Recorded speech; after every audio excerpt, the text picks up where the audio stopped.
senhor presidente, senador Eumano, senhores senadores, senadoras, companheiros e companheiras. Senhor presidente, eu, quando estava a caminho do Senado Federal, ouvi com muita atenção o pronunciamento do senador Humberto Costa, pronunciamento focado basicamente na saúde e no programa Mais Médicos. Eu quero, senhor presidente, rapidamente, visto que não tive a oportunidade de fazer a parte ao senador Humberto Costa, eu quero daqui dizer que assino embaixo de tudo o que o senador falou em relação a esse programa. E as suas preocupações não são também ou somente as minhas preocupações, são as preocupações de todos aqueles que vivenciam, que trabalham, que militam no setor de saúde no Brasil.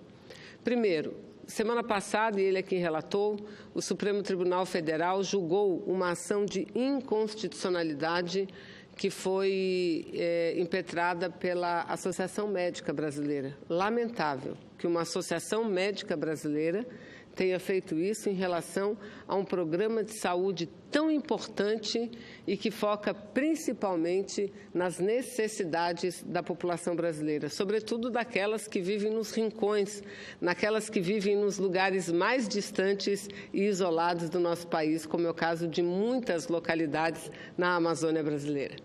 E, para o bem da saúde pública, a decisão do Supremo Tribunal Federal, por uma maioria significativa, foi pela rejeição do pedido de inconstitucionalidade e, portanto, considerando constitucional o programa Mais Médicos no Brasil. Em segundo lugar, o senador levantou uma série de itens e questões que tratam do programa Mais Médicos, porque tem muita gente, Brasil afora, até porque os discursos simplistas tratam assim, que pensam que o programa Mais Médicos é apenas a busca dos profissionais de fora do país para irem atuar nas localidades onde não esteja a presença de um médico brasileiro. É isso também, mas também não apenas isso, porque o programa Mais Médicos, ele visa ampliar o número de vagas nas escolas de medicina no Brasil, aumentando o número de profissionais, porque, de acordo com a Organização Mundial da Saúde, a OMS, o número de profissionais no Brasil ainda é insuficiente do número necessário, do número que nós precisaríamos para um bom atendimento à saúde do brasileiro e da brasileira. E esse fato ainda é agravado, e agravado significativamente, por conta de que os médicos, a maioria deles, estão concentrados nos grandes centros. Primeiro, são especialistas, e, segundo, estão concentrados nos grandes centros. São poucos aqueles médicos que, repito, se dispõem a trabalhar nos interiores ou nas periferias das grandes cidades. Então, o programa Mais Médicos visava ampliar essas vagas e essas faculdades, tanto no segmento público, no setor público, como no setor privado. E agora, além de tentar acabar, e eles estão procurando sufocar o programa Mais Médicos até por fim, uma série de itens já retiraram. Além de fazer isso tudo, o ministro da Educação está dizendo que é preciso suspender a abertura de novas faculdades de medicina no Brasil. Ou seja, eu concordo com o que o senador Humberto disse, isso é muito grave. E eu aqui faço questão de repetir o pronunciamento do senador Humberto Costa para dizer que a atitude do governo federal é prejudicial para o Brasil inteiro. É prejudicial, o senador Eumano, para o Nordeste brasileiro, mas é fatal para a minha Amazônia. É fatal. Porque até iniciar o programa Mais Médicos, muitas das comunidades isoladas não viam a presença de um médico, um tempo quase que integral, como vê agora. Eles entravam em contato com o médico quando passavam um navio da Marinha prestando assistência médica, odontológica, farmacêutica àquelas pessoas. Especialistas, eles não sabem o que era especialista. No Brasil, lamentavelmente, senhores senadores, lamentavelmente, o número maior de pessoas e, proporcionalmente, o Brasil tem um número maior de pessoas que não enxergam. que perderam a visão, mas não por conta de doenças degenerativas, não. Muitas vezes, na grande parte, na maioria das vezes, por conta de catarata, que faz com que a pessoa, o homem e a mulher, principalmente de idade mais avançada, vá perdendo lentamente a sua visão. Os países vizinhos, países muito menos desenvolvidos economicamente do que o nosso, Bolívia, Equador, até mesmo a Venezuela. Eu não quero aqui falar de Cuba, porque Cuba é o exemplo de saúde para o mundo inteiro, mas falo desses países. Não existem cegos por conta de cataratas. E aqui é isso que acontece. E o governo, ao invés de focar no enfrentamento desses problemas, faz exatamente o inverso. Enfraquece o programa Mais Médicos em todos os sentidos, o que é lamentável. E mais, enfraquece a saúde como um todo. Porque eu, como profissional da área de medicamentos, como farmacêutica que sou, sei o quanto esses profissionais, ao lado de todos os outros, lutaram para que a assistência farmacêutica fosse parte do programa de saúde, porque não adianta nada, nós dizíamos, não adianta nada a pessoa, a criança, o trabalhador, a trabalhadora, ir ao médico e muitas vezes não encontram, mas algumas vezes encontram o médico, são atendidos pelo médico e saíam de lá com uma receita na mão, senador Eumano. Quantas vezes Vossa Excelência, como prefeito de uma capital importante desse país, Teresina, não presenciou isso? Ou não foi abordado por alguém na rua, algum cidadão ou cidadã com uma receita na mão, dizendo, olha, eu fui ao médico, mas ele me receitou isso, eu não tenho como comprar. Então, o que adianta? Não se completa o ciclo da assistência à saúde se não houver efetivamente a política de assistência farmacêutica, de permitir às pessoas o acesso ao medicamento, porque o diagnóstico é muito importante, mas é parte do tratamento, não é tudo. Repito, para recuperar a saúde, muitas vezes são necessárias intervenções médico-hospitalares e outras vezes o acesso ao medicamento, e tão somente o acesso ao medicamento. Pois bem, o que o governo federal vem fazendo com o programa Farmácia Popular? Acabando, destruindo e diz que está otimizando, não é verdade, senhor presidente, não é verdade que isso acontece. Não está otimizando coisa nenhuma. Primeiro, porque fechou as mais de 400 unidades próprias do governo federal de farmácia popular. Fechou, encerrou as portas. Eu, inclusive, na minha cidade de Manaus, bem no centro, eu fiz um vídeo onde eu peguei várias pessoas que estavam saindo da farmácia com os seus medicamentos na mão e que sequer sabiam que as farmácias seriam fechadas e foram.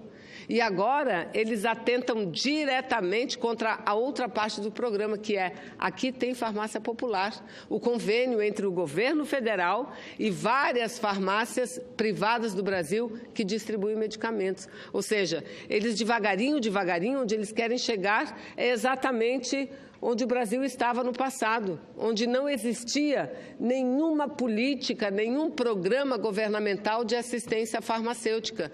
É para aí que eles querem voltar, porque a prioridade deles não é atender a população brasileira, não é.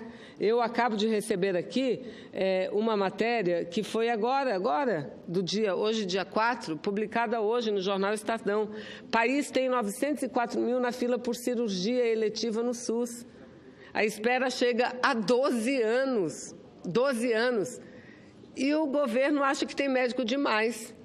O governo acha que tem médico demais, que tem que não permitir mais a abertura de faculdades de medicina no Brasil.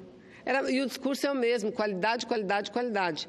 Era esse o discurso à época da implantação do programa Mais Médicos, que médicos que viriam de outros países, de Cuba principalmente, não teriam a qualificação necessária. O que é isso, senhor presidente?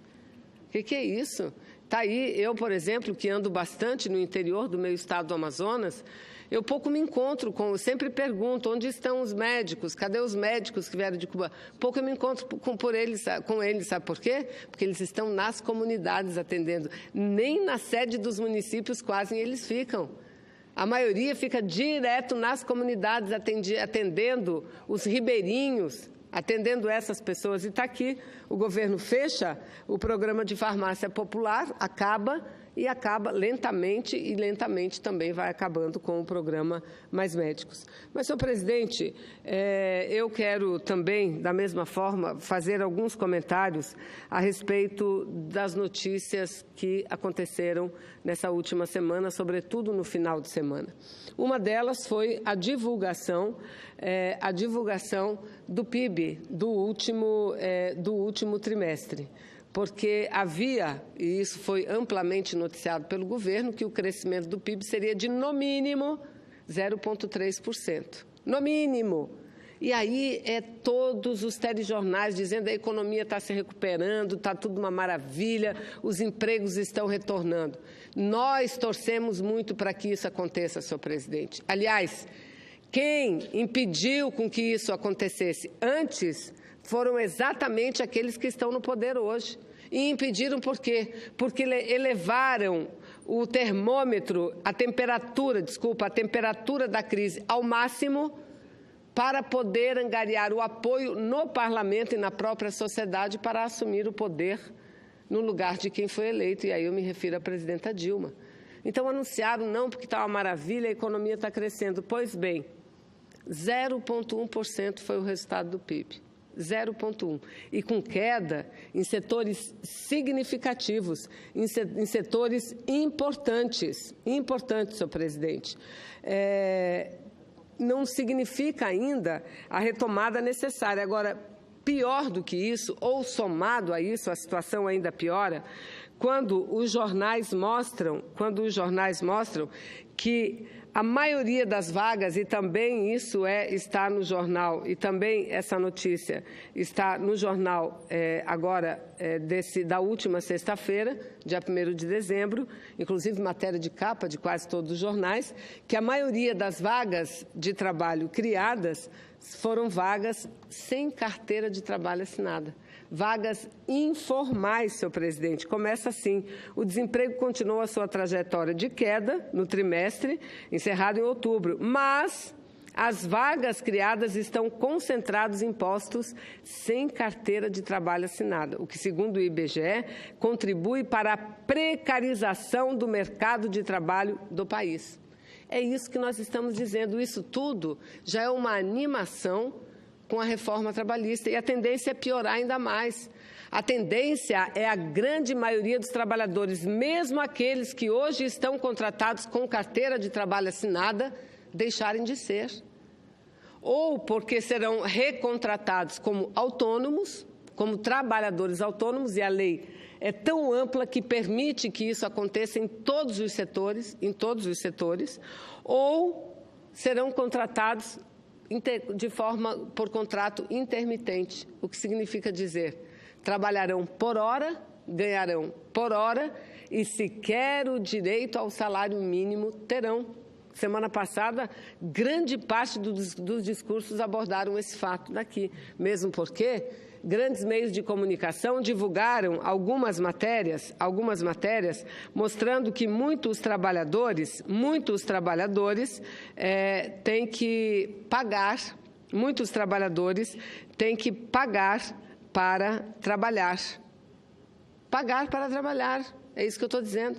Porque, senador Eumano, Vossa Excelência acompanhou tudo.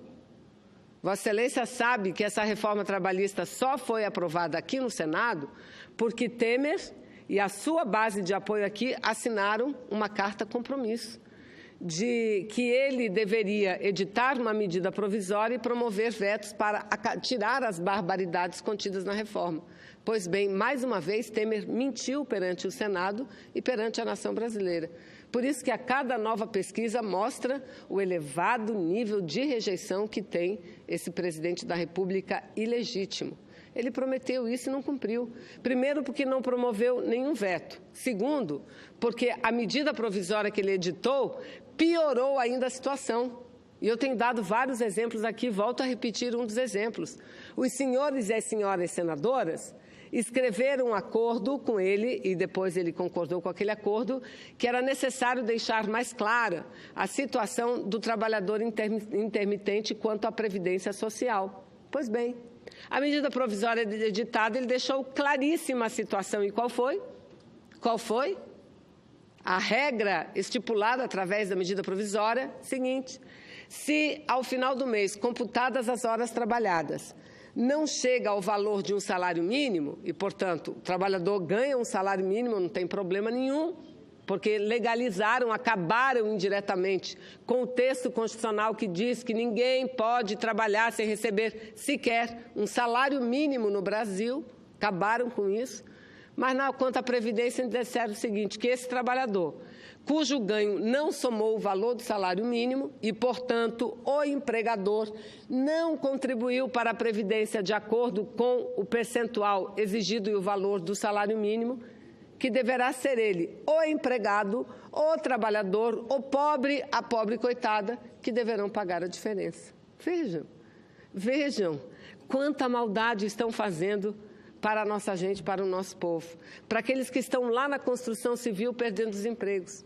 Essa semana eu conversei com o Antônio. Antônio é um amigo meu, é um trabalhador da iniciativa privada, um trabalhador extremamente qualificado, que além de trabalhar na sua empresa, ele é funcionário de uma grande empresa construtora, lá na cidade de Manaus, ele nos finais de semana ainda presta serviço. E como eu precisei de fazer alguns reparos na minha casa, procurei o Antônio, pois o Antônio ficou conversando comigo 1 hora, chorando 1 hora, senadora Eumano, dizendo o seguinte: eu estou de férias, senadora, e eu sei que quando eu voltar para o meu trabalho, eu vou perder o meu emprego. A nossa construtora, e olha como ele chama, a nossa construtora. O povo é muito bom, o povo é muito grato, mesmo sendo explorado da forma como é, mas é muito grato, dizendo o seguinte: a nossa construtora tinha mais de 3.000 empregados no momento de baixa, porque o momento de alta, onde eles tinham muitas obras, eram 12.000, 13.000 trabalhadores. Mas, em média, nunca diminuía de 3.000. Nós não somos 300 hoje. E eu sei que eu vou voltar e vou perder o meu emprego. Vou perder o meu emprego. E aí saiu dizendo: está vendo, senadora? É tudo esse presidente que está fazendo, tirando o nosso direito. É tudo esse presidente, agora a gente sabe o porquê que tiraram a presidenta Dilma. E eu disse a ele: mas não é só por causa do presidente, Antônio. Lamentavelmente, eu tenho que dizer isso a você. É por causa do presidente e do Congresso Nacional. Porque o presidente não faz nada sozinho. O presidente não faz nada sem o Congresso Nacional. E se ele está tirando o direito do povo trabalhador, querendo acabar com a Previdência, é porque este Congresso, a maioria deste Congresso, o aceita. Olha, o Michel Temer reuniu tantos ontem, que tantos. Não chamou todos mais, porque semana passada chamou e foi um fracasso. Grande parte da sua base não compareceu. E não compareceu não porque seja contrária à pauta que ele está apresentando, mas porque, segundo dizem, ele também não cumpriu com a palavra, liberando os benesses de emendas parlamentares, cargos nos estados para os parlamentares preencherem. Por isso não foram. Então, no domingo, ele chamou um número menor, presidentes de partidos, líderes partidários e um ou outro parlamentar que faz parte da sua tropa de elite, segundo eles falam, não é? Pois bem, chamou a todos para dizer o seguinte: olha, o projeto de reforma não é meu, o projeto é nosso. Nós assumimos, eles assumiram o poder exatamente para viabilizar esse conjunto de reformas. E é exatamente esse o conjunto de reformas, destruir o Brasil. Logo mais, daqui a pouco, eu convido Vossa Excelência, convido o senador Medeiros, nós começaremos um outro debate, mais um debate, na Comissão de Assuntos Econômicos, que faz parte de um estudo que a própria comissão está desenvolvendo acerca da política de conteúdo nacional. A política de conteúdo nacional, que significa todas essas mudanças, porque eles estão acabando com a política de conteúdo nacional. E o que é a política de conteúdo nacional? É exigir para vários setores, inclusive para o setor de petróleo, que grande parte dos equipamentos utilizados para a área de desenvolvimento, para a área de pesquisa, de produção, fossem equipamentos fabricados no Brasil, pelo menos num determinado percentual. Eles estão acabando com isso. Mas não satisfeitos em acabar com isso, porque ao tempo em que acabam com isso, acabam com os empregos também, eles estão concedendo incentivos fiscais a essas petroleiras estrangeiras para trazer equipamentos de fora. Não vão mais pagar imposto de importação, não vão mais pagar II, não vão mais pagar PIS, não vão mais pagar COFINS. Veja, presidente, a que ponto nós chegamos. A que ponto nós chegamos? Por isso que os Antônios da vida devagarinho vão percebendo o que é que está acontecendo. Porque eles atacam tudo. Atacam na educação, atacam na saúde, atacam no setor estatal, que é muito importante.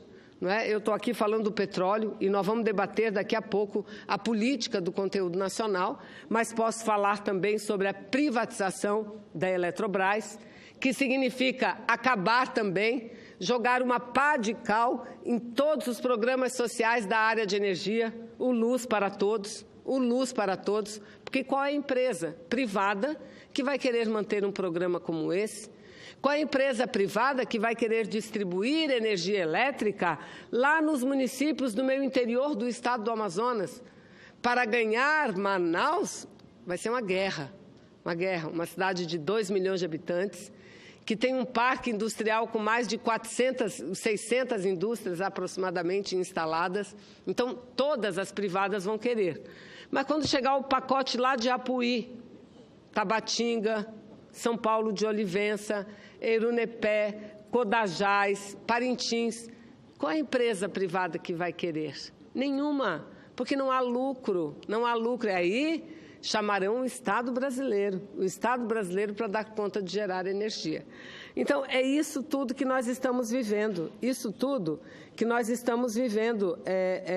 no Brasil, senhor presidente. Eu falava aqui da informalidade. Está aqui a outra matéria, publicada no outro jornal. 7 de cada 10 novos empregos gerados são informais.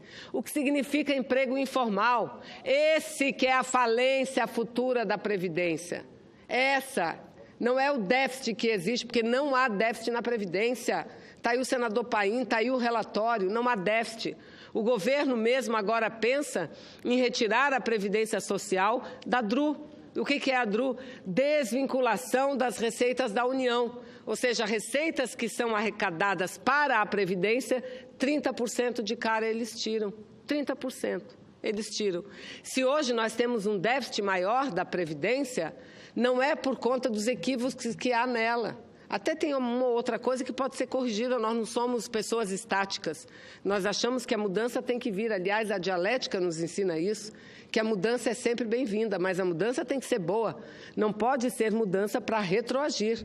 E a mudança que nós estamos vendo hoje, todas elas, são mudanças boas para o empresariado, são mudanças boas para o capital financeiro, são mudanças boas para aqueles que já têm riqueza acumulada, mas para a população são mudanças muito ruins. Então, vejam, até tem alguma coisa agora, mudar do jeito que eles querem a Previdência, dizer que a Previdência vai mal porque o trabalhador se aposenta muito cedo, porque o trabalhador contribui pouco, não é por isso, porque quando há progresso, desenvolvimento econômico, há crescimento na Previdência também. Há crescimento. Então, a reforma que deveria ser feita seriam reformas para, por exemplo, garantir condições à Previdência Social, e impedir que eu já concluo, senhores senadores, e impedir que essa Previdência Social sofra ataques por parte dos empregadores. Porque quantos nesse Brasil não contribuem com a Previdência, só negam. E, infelizmente, sonegar tributo, não pagar tributo não é crime. Só é crime quando eles recolhem do trabalhador e não pagam. E muitos fazem isso. E agora estão aí as dezenas de medidas provisórias ou projetos de leis criando refis, dando perdão de dívidas para essas pessoas que ganharam muito dinheiro, mas muito dinheiro no Brasil sem recolher imposto. Pois bem, lá vem mais refis, abrindo mão de recursos do orçamento e recursos para a Previdência Social. Então, eu quero, senhor presidente, lamentar tudo isso que está acontecendo, mas não só lamentar, concluir da mesma forma como o senador Paim concluiu. A grande paralisação de amanhã foi suspensa pelas centrais sindicais. A Central Sindical CTB, com aquela que eu tenho mais proximidade, foi contra, mas ela se dobra à decisão da maioria das centrais, porque o movimento é unitário. Então, decidiram fazer apenas uma mobilização, levando em consideração o período em que nós vivemos, já de encerramento de ano, e aglutinar forças para iniciar o ano de 2018 com muita luta, não é? Então, eu encerro dessa forma, mas apenas relembrando aquilo que o senhor Antônio me disse. Senadora, eu estou aqui aguardando, fazendo o que eu posso para conversar com meus amigos, conversar com meus companheiros, conversar com meus colegas, conversar com meus patrões. Eu trabalho para muita gente. E meus patrões não é formado de gente rica, não. É gente assalariada que ganha melhor do que eu. Mas também gente assalariada. Que se mobilizem, porque o ataque que o governo está fazendo não é a um ou a outro. É ataque ao Brasil e o ataque principalmente aos mais pobres desse nosso país. Então, eu, dizendo isso, encerro renovando o convite que faço a todos a participarem logo mais, daqui a alguns minutos, 16 horas, na Comissão de Assuntos Econômicos, de mais um debate que tratará sobre a política de conteúdo nacional. Muito obrigada, senhor presidente. Agradeço as palavras de Vossa Excelência, ao tempo em que convido o nobre senador Zé Medeiros a ocupar a tribuna. Zé Medeiros, do PSD de Dado, do Mato Grosso. Pela ordem, senhor presidente. Com a palavra, o novo senador Capiberibe. Senhor presidente, eu requeiro a minha inscrição como orador. Incontinente será feito.